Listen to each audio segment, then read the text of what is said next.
M. Arsyad, pria berusia 26 tahun yang pernah diciduk Bareskrim Polri atas kasus penghinaan kepada Presiden Jokowi kembali tersandung kasus hukum. Kali ini pria yang berprofesi sebagai pembuat tusuk sate itu tersandung kasus penculikan karena diduga membawa bocah perempuan berusia 10 tahun. Menurut Kapolres Depok AKBP Hari Kurniawan, Arsyad yang ditangkap pada Senin malam kemarin diduga tak hanya menculik, namun juga mencabuli korban di kawasan Puncak Bogor. Dalam laporan yang diterima polisi, korban diiming-imingi oleh pelaku kemudian dibawa ke Cilodong lalu menuju ke Puncak. Saat hendak melakukan pencabulan, korban menangis dan memancing perhatian warga. Saat ini korban ditahan di Polres Depok. Sebelumnya pada 1 November 2014 silam, Arsyad pernah ditahan Bareskrim Polri karena melakukan penghinaan lewat Facebook. Dia mengedit gambar Presiden Joko Widodo dan mantan Presiden Megawati serta gambar yang tak pantas.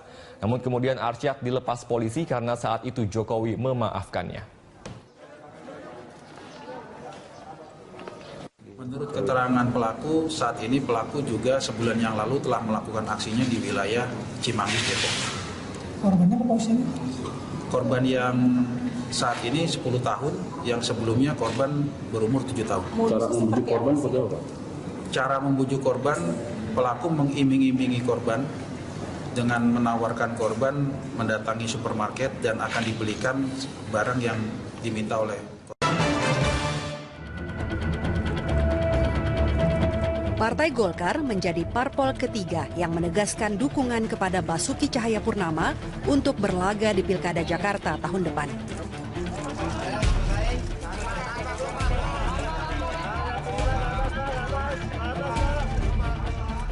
Golkar punya 9 kursi di DPRD Jakarta. Ditambah Nasdem dan Hanura, 3 parpol ini menghimpun 24 kursi DPRD Jakarta. Syarat yang lebih dari cukup bagi Ahok untuk maju lewat jalur partai politik. Sekarang Ahok punya kelonggaran untuk memilih jalur mana. Sebab teman Ahok telah menghimpun 1 juta lembar KTP berisi dukungan untuk Ahok Herubudi maju lewat jalur independen. Jika memilih lewat jalur independen, Ahok harus melewati verifikasi faktual oleh KPU DKI Jakarta. Jalan yang lebih sulit ketimbang maju lewat jalan parpol. Ulangi. Jalan yang lebih sulit ketimbang maju lewat jalur parpol. Ahok tetap nomor 1 di survei.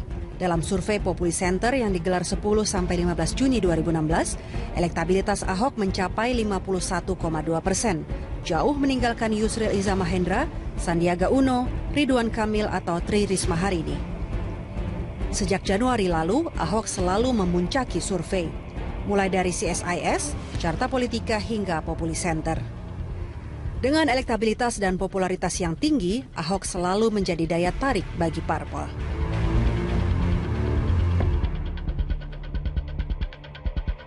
Pemirsa, senang berjumpa kembali dengan Anda dalam DPS To The Point kali ini.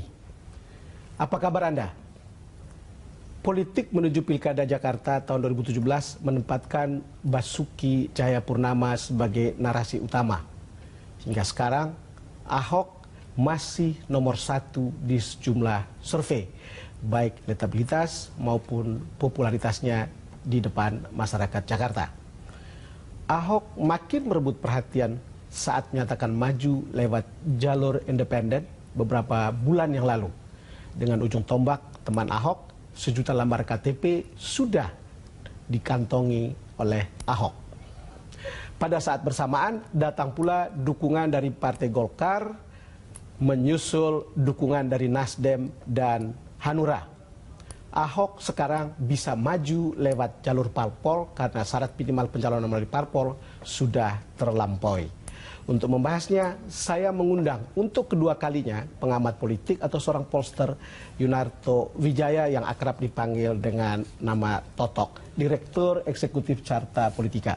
Mas Toto, terima kasih sudah datang lagi ke DBS To The Point.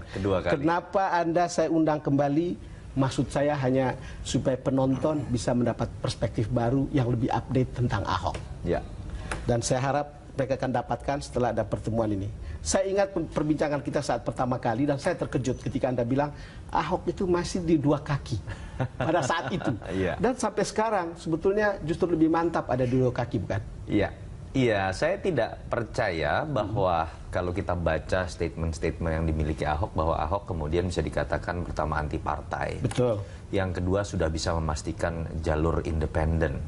Karena menurut saya kalau kita coba baca di bagaimana sejarah Ahok berpolitik, dia orang yang sangat dekat dengan partai, dia orang yang sangat ramah dengan partai. Walaupun lompat-lompat partai. Saya katakan sangat ramah, dia bisa ramah dengan partai apapun dalam konteks kita harus akui ya, dalam langkah taktis untuk menjadi calon kepala daerah. Itu terjadi di Belitung Timur, Bangka Belitung, dan juga sekarang di DKI. Begitu. Yang kedua, ada pernyataan yang saya ingat sekali ketika Ahok mengatakan ini proses resiko saya ambil. Kalau kemudian dalam proses pengumpulan KTP saya tidak berhasil mencapai sampai bulan Juni, dan partai-partai terlanjur marah, resikonya saya tidak bisa maju di 2017. Artinya apa? Ahok sebetulnya tidak kemudian anti partai. Ahok bahkan tetap berharap bahwa ada partai-partai yang bisa kemudian mencalonkan dirinya. Entah dalam konteks sebagai plan B apabila pencalonan independen tidak tercapai dalam konteks prasyarat, atau justru menjadi plan A. Menjadi plan A, bahwa posisinya sama-sama menjadi plan A antara independen dengan partai, tinggal Ahok memilih yang mana yang terbaik. Dan detik ini, kenapa kemudian seakan-akan mantap, lebih mantap di dua kakinya? Karena dua-duanya prasyaratnya sudah terpenuhi. Independen sudah 1 juta, parpol sudah mencapai angka 24 kursi yang sudah memenuhi ambang prasyarat. Mas Toto, coba kita lihat dulu bagaimana statement Ahok, ini soal hubungan dengan partai tadi ketika dia ikut haul di tempat Ibu Megawati di Teguh Umar. Pak, selain makan ngapain, Pak? Cuma ini doang. Oh, gimana? Ini teman Jokowi. Oh, gitu. Terus, Pak? Pak, Jokowi ini orangnya Bu Mega. Ini temannya Jokowi, orangnya Bu Mega. Saya teringat pada statement Anda bahwa bagaimana lihainya Ahok memelihara hubungan dengan partai. Yang barusan Anda ngomong. Iya, Ahok biar bagaimanapun tetap harus dilihat sebagai seorang politisi. Ya. Yang membedakan adalah apa yang dia sudah lakukan sekarang dengan tetap membuka peluang buat jalur independen, padahal elektabilitas sangat kuat. Padahal sudah ada sedan mewah yang katakanlah berupa partai yang siap meminang beliau. Tetapi yang ini ditunjukkan kan adalah saya tidak anti partai, tetapi dalam konteks hubungan saya dengan partai, saya sediakan standar yang tinggi. Tanpa mahar, tanpa transaksi jabatan kepala dinas, dan tanpa embel-embel macam-macam yang dianggap sebagai bentuk politik transaksional. Detik ini kita lihat itu sudah tercapai pada titik tertentu. Sehingga kemudian yang tinggal kita lihat adalah Ahok akan memilih. Ya, itu dia. Itu saja. Tetapi ketika dia memilih partai pun, dia sudah tunjukkan, saya tidak mengemis, saya tidak transaksi, dan apapun yang saya pilih tetap dilihat dari kondisi seperti ini. Kalau kita bicara bargaining politik, tawar-menawar politik, Ahok berada dalam posisi yang sangat seksi, baik maju lewat jalur independen maupun melalui partai, bukan? Kalau lihat itu, kalau kemudian Anda sampai pada satu kesimpulan akhir ketika lihat manuver, berdasarkan manuver yang kemarin-kemarin sampai sekarang, Ahok akan memilih apa? Saya lebih melihat kecenderungan untuk masuk dengan partai. Karena kalau kita sebelum Anda teruskan, saya ingin menekan kecenderungan untuk memilih melalui partai. Betul. Nah, lanjut. Ya, saya pikir jelas kalau kita coba baca bagaimana rentetan Ahok kemudian sampai pada persimpangan yang membingungkan sebagian orang-orang yang sudah menyerahkan KTP, membingungkan orang-orang yang sudah menyatakan diri menjadi pendukung Ahok, termasuk para pengamat. Teman Ahok bagaimana? Ikut bingung atau? Kalau menurut saya malah indikasi bahwa Ahok sangat mungkin sekarang berbalik ke partai ketika teman-teman Ahok sudah sebetulnya mengeluarkan beberapa pernyataan implisit. Pertama, apapun yang kita pilih, apapun yang Pak Ahok pilih, kita akan backup. Apapun yang Pak Ahok pilih akan di backup. Betul, itu poin pertama. Poin kedua, kami ingin mengingatkan, dari teman-teman Ahok kemudian mengatakan, kami ingin mengingatkan bahwa tujuan awal kami mendirikan teman Ahok dan menyediakan jalur independen, mengantar Ahok, mengamankan Ahok yang saat itu bertarung dengan DPRD dan hampir tidak ada partai yang bersahabat. Daripada orang yang baik dan berintegritas ini kemudian tidak bisa maju, kami sediakan kendaraan lain begitu. Jadi dua kalimat implisit ini menurut saya sudah menyiratkan bahwa bahwa terbuka ruang yang sangat besar buat Ahok untuk pindah ke partai. Bahkan orang yang sudah bekerja mati-matian untuk 1 juta KTP pun sudah menyatakan silakan Pak Ahok kalau memilih jalur yang Nanti kita akan lanjutkan soal silakan Pak Ahok ini. Tapi saya pernah menginterview Ahok di Balai Kota. Saya kira mungkin juga Anda, mudah-mudahan Anda sudah menonton soal Mercedes-Benz yang disediakan. Ya. Coba kita lihat. Ya sudah, akhirnya saya minta seminggu. Ibu bilang nggak bisa, partai ada mekanisme. Ya sudah Bu, kalau itu izinkan saya ikut anak-anak. Saya udah bicara sama anak-anak ini ibu saya sudah kasih saya Mercedes-Benz ini untuk keluar kota, S-Class. Sopir lengkap, tinggal tidur sampai. Kalian ngajak saya naik bus, busnya jurusannya mesti ganti-ganti terminal lagi. Kita nggak tahu berhenti di mana. Saya bilang sama mereka, kalian nggak salah. Nggak lebih baik ikut ini lebih aman. Terus dia jawab saya gini, begini loh Pak, anak-anak ini kan. Saya juga nggak kenal mereka sebenarnya. Kalau naik mobil mewah, Bapak sendirian. Kalau naik bus, bareng rame-rame, dia bilang. Mas Toto dengarkan statement Ahok, artinya riwayat hubungannya dengan Ibu Mega soal pilihan independen ini. Saya sengaja menampilkan ini untuk memperlihatkan bagaimana hubungan Ahok dengan teman Ahok. Kira-kira akan seperti apa mengatakannya, sehingga no one losing face untuk kemudian bisa menerima ini sebagai sebuah win-win. Yang penting kan Ahok jadi gubernur, bukan? Iya, betul. Akan seperti apa caranya? Menurut saya begini, ketika analoginya adalah Mercedes-Benz dengan kemudian bus umum begitu ya. Kalau Ahok akhirnya menggunakan Mercedes-Benz, pertanyaannya apakah kemudian bus ini akan ditinggalkan terlantar begitu saja? Kan belum tentu tidak. Jangan-jangan dia akan iring-iringan menjadi bagian dari rombongan besar yang di depannya memang menggunakan Mercedes-Benz. Sebelum Anda lanjutkan, saya teringat pada cara Jokowi memperlakukan relawan. Iya, kira-kira mirip. Artinya apa? Kalau kita coba lihat kan bagaimana supir-supir bus tadi, anak-anak muda yang dengan tulus menjadi seorang relawan, mengumpulkan 1 juta KTP kan sudah mengatakan, kita tetap akan membackup. Artinya apa? Kami akan tetap jadi supir bus walaupun Anda menggunakan jalur Mercedes-Benz. Ketika kemudian dikatakan kita bisa menghormati pilihan Pak Ahok walaupun menggunakan jalur partai, artinya mereka akan mengatakan kami akan tetap beramai-ramai dengan Anda Pak Ahok walaupun Anda menggunakan jalur Mercedes di depan kami, tidak dalam satu bus begitu. Itu yang menyebabkan saya kemudian berani berspekulasi dari statement yang sudah dikeluarkan oleh teman Ahok, bukan hanya Ahok ya. Bukan hanya Ahok, bukan hanya Ahok, dari tetapi teman Ahok yang lebih meyakinkan saya bahwa memang kecenderungan ke jalur partai itu sudah lebih terbuka, mengingat supir-supir bus ini sudah menyatakan kesediaannya menjadi pengiring Mercedes-Benz. Mas Toto, sebagai pengamat politik, Anda tahu betul apa arti dari statement ini, kaitan satu statement dengan statement yang lain, lalu dirangkai, lalu sampai pada kesimpulan akan memilih partai tapi tidak meninggalkan teman Ahok. Iya, pertama saya pikir ada situasi baru yang memang akhirnya bisa dipahami. Mungkin oleh teman Ahok, mungkin juga oleh pendukung 1 juta KTP dan pendukung-pendukung Ahok yang lain. Kita harus akui ada aturan baru secara taktis yang membuat verifikasi faktual tidak mudah. Dengan aturan 3 hari itu bisa digugurkan apabila kemudian verifikator mendatangi rumah dan tidak ada orangnya. Itu aturan yang menurut saya tidak masuk akal. Yang kemudian secara teknis bukan tidak mungkin menggagalkan 1 juta KTP yang katakan ini betul-betul ada. Pertanyaannya, kapan timing akan menjadi penentu keputusan dari Ahok ini? Kira-kira kapan itu akan dilakukan? Sebetulnya pertanyaannya yang menarik begini, dengan partai mana Ahok kemudian akan berlabuh? Dengan partai mana kita akan lanjutkan di segmen berikutnya. Kira-kira kapan?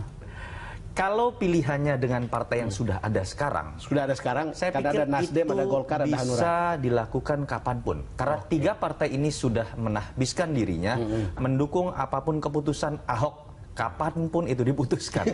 Tetapi ketika yang dipilih adalah satu partai masih lagi, menunggu PDIP sebetulnya, gitulah mau kita katakan kira-kira. Itu yang menurut saya akan memiliki prasyarat tersendiri. Partai terbesar di DKI ini belum tentu bisa menunggu lama. Mereka butuh konsolidasi juga, dan ada nama-nama lain yang mungkin juga akan ikut memiliki ambisi untuk bisa didorong oleh PDIP. Yang kedua, diperlukan juga kepastian karena akan ada perubahan nama wakil di situ.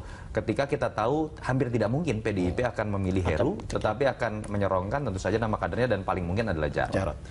Mas Toto, sangat menarik apa yang Anda katakan. Kita akan lanjutkan setelah jeda berikut. Pemirsa, kami akan segera kembali. Dan mungkin ini juga jadi bahan pemikiran Ahok dengan PDIP. pemimpin minoritas harus berhadapan-hadapan dengan partai yang biasanya ini dianggap sebagai payung bagi kaum minoritas. Itu betul. Ada mekanisme. Ya sudah Bu, kalau itu izinkan saya ikut anak-anak. Saya sudah bicara sama anak-anak ini ibu saya sudah kasih saya Mercedes-Benz ini untuk keluar kota, S-Class. Sopir lengkap, tinggal tidur sampai. Kalian ngajak saya naik bus, busnya jurusannya mesti ganti-ganti terminal lagi. Kita nggak tahu berhenti di mana. Saya bilang sama mereka, kalian nggak salah. Nggak lebih baik ikut ini lebih aman. Terus dia jawab saya gini, begini loh Pak, anak-anak ini kan. Saya juga nggak kenal mereka sebenarnya. Kalau naik mobil mewah, Bapak sendirian. Kalau naik bus, bareng rame-rame, dia bilang. Mas Toto dengarkan statement Ahok, artinya riwayat hubungannya dengan Ibu Mega soal pilihan independen ini. Saya sengaja menampilkan ini untuk memperlihatkan bagaimana hubungan Ahok dengan teman Ahok. Kira-kira akan seperti apa mengatakannya, sehingga no one losing face untuk kemudian bisa menerima ini sebagai sebuah win-win. Yang penting kan Ahok jadi gubernur, bukan? Iya, betul. Akan seperti apa caranya? Menurut saya begini, ketika analoginya adalah Mercedes-Benz dengan kemudian bus umum begitu ya. Kalau Ahok akhirnya menggunakan Mercedes-Benz, pertanyaannya apakah kemudian bus ini akan ditinggalkan terlantar begitu saja? Kan belum tentu tidak. Jangan-jangan dia akan iring-iringan menjadi bagian dari rombongan besar yang di depannya memang menggunakan Mercedes-Benz. Sebelum Anda lanjutkan, saya teringat pada cara Jokowi memperlakukan relawan. Iya, kira-kira mirip. Artinya apa? Kalau kita coba lihat kan bagaimana supir-supir bus tadi, anak-anak muda yang dengan tulus menjadi seorang relawan, mengumpulkan 1 juta KTP kan sudah mengatakan, kita tetap akan membackup. Artinya apa? Kami akan tetap jadi supir bus walaupun Anda menggunakan jalur Mercedes-Benz. Ketika kemudian dikatakan kita bisa menghormati pilihan Pak Ahok walaupun menggunakan jalur partai, artinya mereka akan mengatakan kami akan tetap beramai-ramai dengan Anda Pak Ahok walaupun Anda menggunakan jalur Mercedes di depan kami, tidak dalam satu bus begitu. Itu yang menyebabkan saya kemudian berani berspekulasi dari statement yang sudah dikeluarkan oleh teman Ahok, bukan hanya Ahok ya. Bukan hanya Ahok, dari tetapi teman Ahok yang lebih meyakinkan saya bahwa memang kecenderungan ke jalur partai itu sudah lebih terbuka, mengingat supir-supir bus ini sudah menyatakan kesediaannya menjadi pengiring Mercedes-Benz. Mas Toto, sebagai pengamat politik, Anda tahu betul apa arti dari statement ini, kaitan satu statement dengan statement yang lain, lalu Karena menurut saya kalau kita coba baca di bagaimana sejarah Ahok berpolitik, dia orang yang sangat dekat dengan partai, dia orang yang sangat ramah dengan partai. Walaupun lompat-lompat partai. Saya katakan sangat ramah. Dia bisa ramah dengan partai apapun dalam konteks kita harus akui ya, dalam langkah taktis untuk menjadi calon kepala daerah. Itu terjadi di Belitung Timur, Bangka Belitung, dan juga sekarang di DKI. Begitu. Yang kedua, ada pernyataan yang saya ingat sekali ketika Ahok mengatakan ini proses resiko saya ambil. Kalau kemudian dalam proses pengumpulan KTP saya tidak berhasil mencapai sampai bulan Juni, partai-partai terlanjur marah, resikonya saya tidak bisa maju di 2017. Artinya apa? Ahok sebetulnya tidak kemudian anti partai. Ahok bahkan tetap berharap bahwa ada partai-partai yang bisa kemudian mencalonkan dirinya. Entah dalam konteks sebagai plan B apabila pencalonan independen tidak tercapai dalam konteks prasyarat, atau justru menjadi plan A. Menjadi plan A, bahwa posisinya sama-sama menjadi plan A antara independen dengan partai, tinggal Ahok memilih yang mana yang terbaik. Dan detik ini, kenapa kemudian seakan-akan lebih mantap di dua kakinya?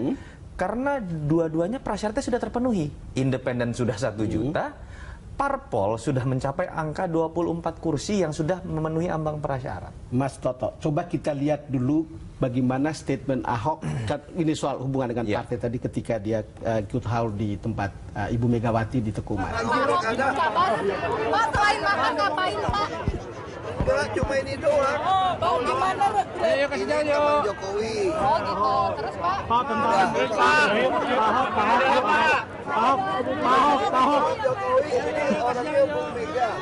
Ini temannya Jokowi, orangnya Bu Mega. Saya teringat pada statement Anda bahwa bagaimana lihainya Ahok memelihara hubungan dengan partai. Yang barusan Anda ngomong.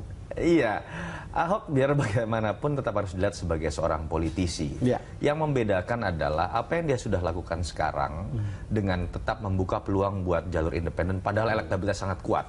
Padahal sudah ada sedan mewah yang katakanlah berupa partai yang siap meminang beliau.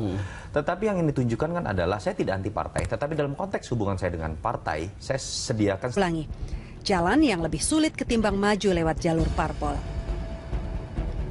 Ahok tetap nomor 1 di survei.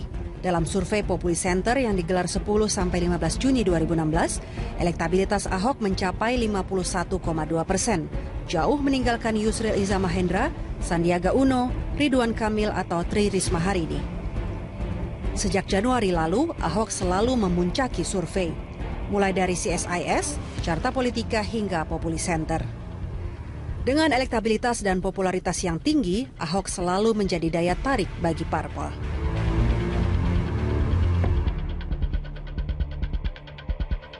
Pemirsa, senang berjumpa kembali dengan Anda dalam DPS To The Point kali ini. Apa kabar Anda? Politik menuju Pilkada Jakarta tahun 2017 menempatkan Basuki Cahayapurnama sebagai narasi utama. Hingga sekarang, Ahok masih nomor 1 di sejumlah survei, baik elektabilitas maupun popularitasnya di depan masyarakat Jakarta. Ahok makin merebut perhatian saat menyatakan maju lewat jalur independen beberapa bulan yang lalu. Dengan ujung tombak teman Ahok, 1 juta lembar KTP sudah dikantongi oleh Ahok. Pada saat bersamaan datang pula dukungan dari Partai Golkar, menyusul dukungan dari Nasdem dan Hanura. Ahok sekarang bisa maju lewat jalur parpol karena syarat minimal pencalonan melalui parpol sudah terlampaui. Untuk membahasnya, saya mengundang untuk kedua kalinya pengamat politik atau seorang pollster, Yunarto Wijaya yang akrab dipanggil dengan nama Totok, Direktur Eksekutif Carta Politika. Mas Toto, terima kasih sudah datang lagi ke DBS To The Point. Kedua kali. Kenapa Anda saya undang kembali? Maksud saya hanya supaya penonton bisa mendapat perspektif baru yang lebih update tentang Ahok. Ya. Dan saya harap mereka akan dapatkan setelah ada pertemuan ini. Saya ingat perbincangan kita saat pertama kali dan saya terkejut ketika Anda bilang Ahok itu masih di 2 kaki pada saat itu. Dan sampai sekarang sebetulnya justru lebih mantap ada di 2 kaki, bukan? Iya. Iya, saya tidak percaya bahwa kalau kita baca statement-statement yang dimiliki Ahok, bahwa Ahok kemudian bisa dikatakan pertama anti partai. Betul. Yang kedua sudah bisa memastikan jalur independen.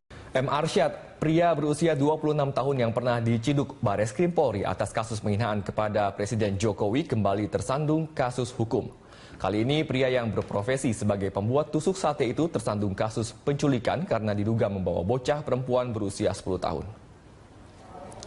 Menurut Kapolres Depok AKBP Hari Kurniawan, Arsyad yang ditangkap pada Senin malam kemarin diduga tak hanya menculik, namun juga mencabuli korban di kawasan Puncak Bogor.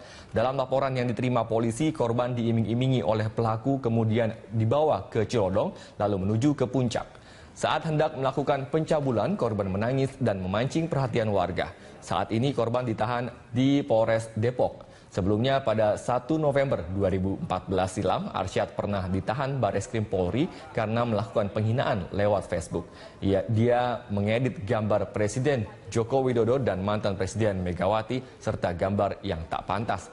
Namun kemudian Arsyad dilepas polisi karena saat itu Jokowi memaafkannya. Menurut keterangan pelaku, saat ini pelaku juga sebulan yang lalu telah melakukan aksinya di wilayah Cimanggis, Depok. Korbannya apa usianya? Korban yang saat ini 10 tahun, yang sebelumnya korban berumur 7 tahun. Cara membujuk korban seperti apa? Cara membujuk korban, pelaku mengiming-imingi korban dengan menawarkan korban mendatangi supermarket dan akan dibelikan barang yang diminta oleh korban. Partai Golkar menjadi parpol ketiga yang menegaskan dukungan kepada Basuki Cahayapurnama untuk berlaga di Pilkada Jakarta tahun depan.